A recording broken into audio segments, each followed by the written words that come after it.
Hello everyone, मैं हूं पल्लवी। आज हम क्लास 9 सीबीएसई स्पर्श भाग 1 की द्वितीय अध्याय एवरेस्ट मेरी शिखर यात्रा, जिसकी लेखिका बछेंद्री पाल जी हैं, का अध्ययन करेंगे। सो चलिए शुरू करते हैं पाठ 2, मेरी शिखर यात्रा। एवरेस्ट अभियान दल 7 मार्च को दिल्ली से काठमांडू के लिए हवाई जहाज से चल दिया। एक मजबूत अग्रिम दल बहुत पहले ही चला गया था, जिससे कि वह हमारे बेस कैंप पहुंचने से पहले दुर्गम हिमपात के रास्ते को साफ कर सके। नमचे बाजार शेरपा लैंड का एक सर्वाधिक महत्वपूर्ण नगरीय क्षेत्र है। अधिकांश शेरपा इसी स्थान तथा यहीं के आसपास के गांवों के होते हैं।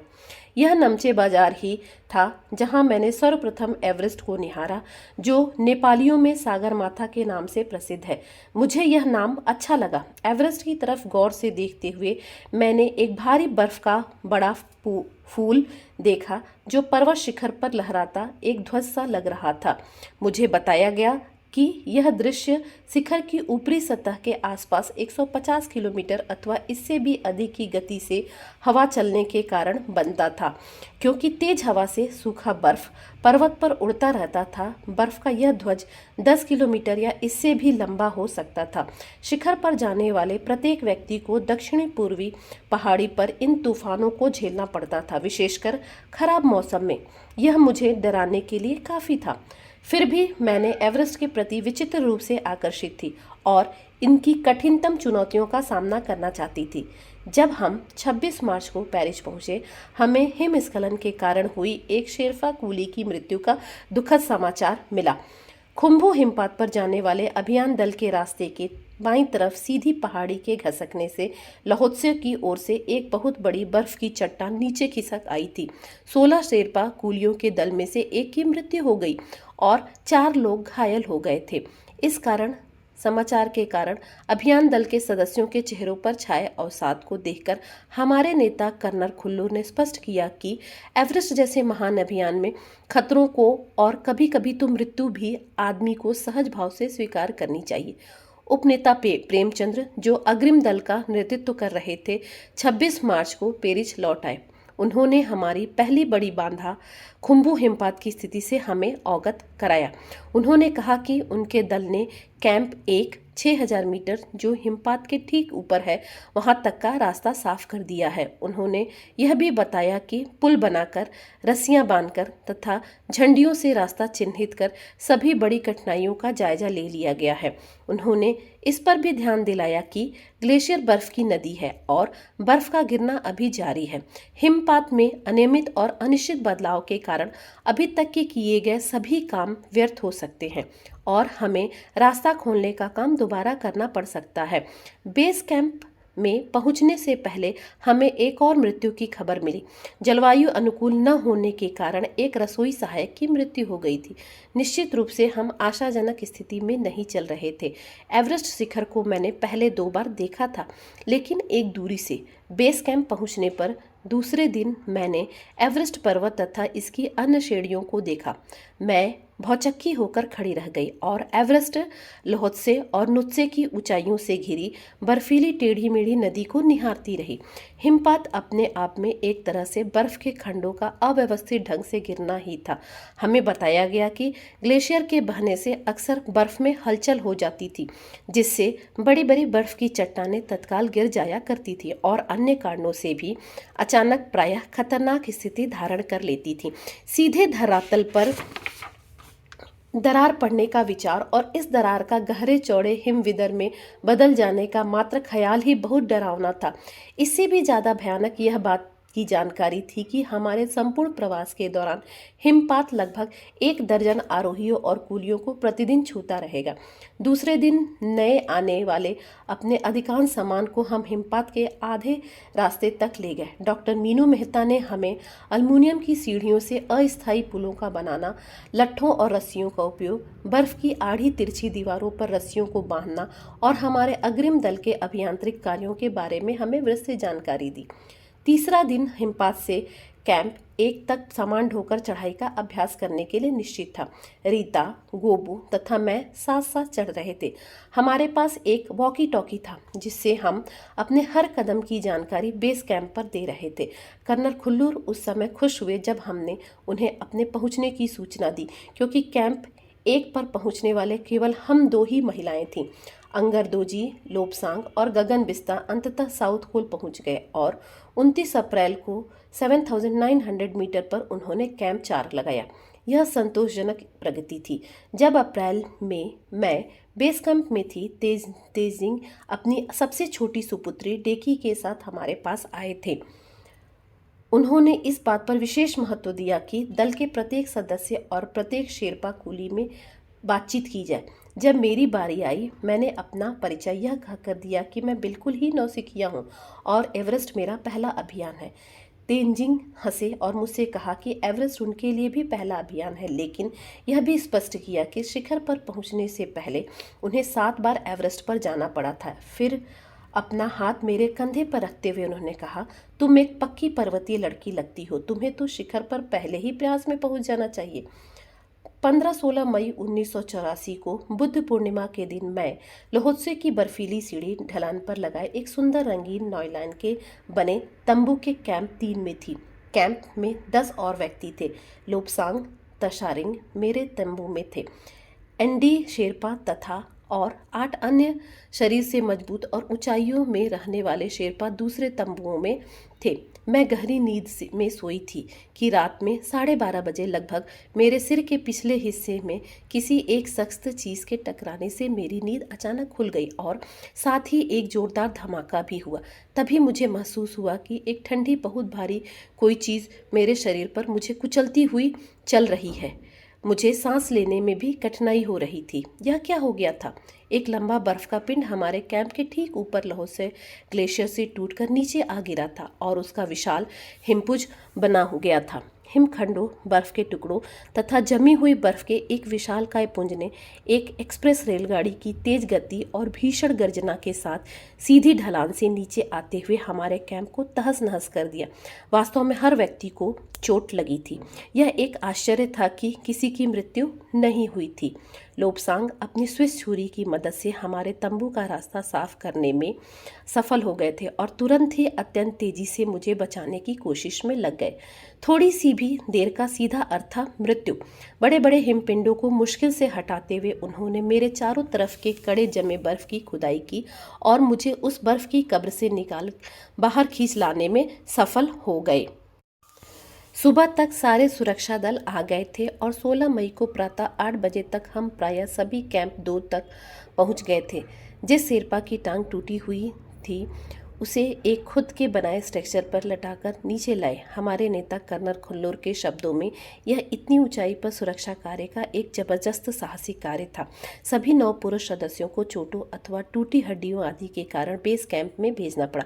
तभी कर्नल खुल्लूर ने मेरी तरफ मुड़कर कहने लगे, क्या तुम भयभीत थी? जी हाँ। क्या तुम वापस जाना चाहोगी? नहीं, मैंने बिना किसी हिचकिचाहट के उत्तर दिया। जैसे ही मैं साउथ पोल कैंप पहुंची, मैं अगले दिन की अपनी कुछ महत्वपूर्ण चढ़ाई की तैयारी शुरू कर दी। मैंने खाना, कुकिंग गैस तथा कुछ ऑक्सीजन सिलेंडर इकट्ठे की। जब दोपहर 1:30 बजे बिस्सा आया, उसने मुझे चाय के लिए पानी गर्म करते देखा कि जय और मीनू अभी बहुत पीछे थे। मैं चिंतित थी क्योंकि मुझे अगले दिन उनके साथ ही चढ़ाई करनी थी। वे धीरे धीरे आ रहे थे क्योंकि वे भारी बोझ लेकर और बिना ऑक्सीजन के चल रहे थे। दोपहर बाद मैंने अपने दल के दूसरे सदस्यों की मदद करने और अपने एक थर्मस को जूस से और दूसरे को गर्म चाय से भरने के लिए नीचे जाने का निश्चय किया। मैंने बर्फीली हवा में ही तंबू से बाहर कदम रखा। जैसे ही मैं कैंप क्षेत्र से बाहर आ रही थी, मेरी मुलाकात मीनू से हुई। की और जय अभी कुछ पीछे थे। मुझे जय जनेवा सपर की चोटी के ठीक नीचे मिला। उसने कृतज्ञतापूर्वक चाय वगैरह पी ली, लेकिन मुझे और आगे जाने से रोकने की कोशिश की। मगर मुझे की से भी मिलना था। थोड़ा सा और आगे नीचे उतरने पर मैंने की को देखा। वह मुझे देखकर हक्का बक्का रह गया। तुमने इतनी बड़ी जोखिम क्यों ली बछेंद्री? मैंने उसे दृढ़तापूर्वक कहा। मैं भी औरों की तरह एक पर्वतारोही हूँ, इसलिए इस दल में आई हूँ। शारीरिक रूप से मैं ठीक हूँ, इसलिए मुझे अपने दल के सदस्यों की मदद क्यों नहीं करनी चाहिए। की हंसा और उसने पेय पदार्थ से प्यास बुझाई, लेकिन उसने मुझे अपना किट ले जाने नहीं दिया। थोड़ी देर बाद साउथ पोल कैंप से लहाटू और बिस्सा हमें मिलने नीचे उतर आए और हम सब साउथ पोल जैसी भी सुरक्षा और आराम की जगह उपलब्ध थी उस पर लौट आए। साउथ पोल पृथ्वी पर बहुत अधिक कठोर जगह के नाम से प्रसिद्ध है। अगले दिन मैं सुबह 4 बजे उठ गई, बर्फ पिघलाया और चाय बनाई। कुछ बिस्किट और आधी चॉकलेट का हल्का नाश्ता करने के बाद मैं लगभग 5:30 बजे अपने तंबू से निकल पड़ी। अंगदोरजी बाहर खड़ा था और कोई आसपास नहीं था। अंगदोरजी बिना ऑक्सीजन के ही चढ़ाई करने वाला था, लेकिन इसके कारण उसके पैर ठंडे पड़ जाते थे, इसलिए वह ऊंचाई पर लंबे समय तक खुले में और रात्रि में शिखर कैंप पर नहीं जाना चाहता था। इसलिए उसे या तो उसी दिन चोटी तक चढ़कर साउथ पोल पर वापस आ जाना था अथवा अपने प्रयास को छोड़ देना था। वह तुरंत ही चढ़ाई शुरू करना चाहता था और उसने मुझसे पूछा क्या मैं उसके साथ जाना चाहूँगी। एक ही दिन में साउथ पोल से चोटी तक जाना और वापस आना बहुत ही कठिन और श्रम साध्य होगा। इसके अलावा यदि अंगदोरजी के पैर ठंडे पड़ गए तो उसके लौटकर आने का भी जोखिम था। मुझे फिर भी अंगदोरजी पर विश्वास था और साथ साथ मैं आरोहण की क्षमता और कर्मठता के बारे में भी आश्वस्त थी। अन्य कोई भी व्यक्ति इस समय साथ चलने के लिए तैयार नहीं था। सुबह 6:20 पर जब हम अंगदोरजी और मैं साउथ पोल से बाहर आ निकले तो दिन ऊपर चढ़ आया था। हल्की हल्की हवा चल रही थी, लेकिन ठंड भी बहुत अधिक थी। मैं अपनी आरोही उपस्कर से काफ़ी सुरक्षित थी और गर्म थी। हमने बगैर रस्सी के ही चढ़ाई की।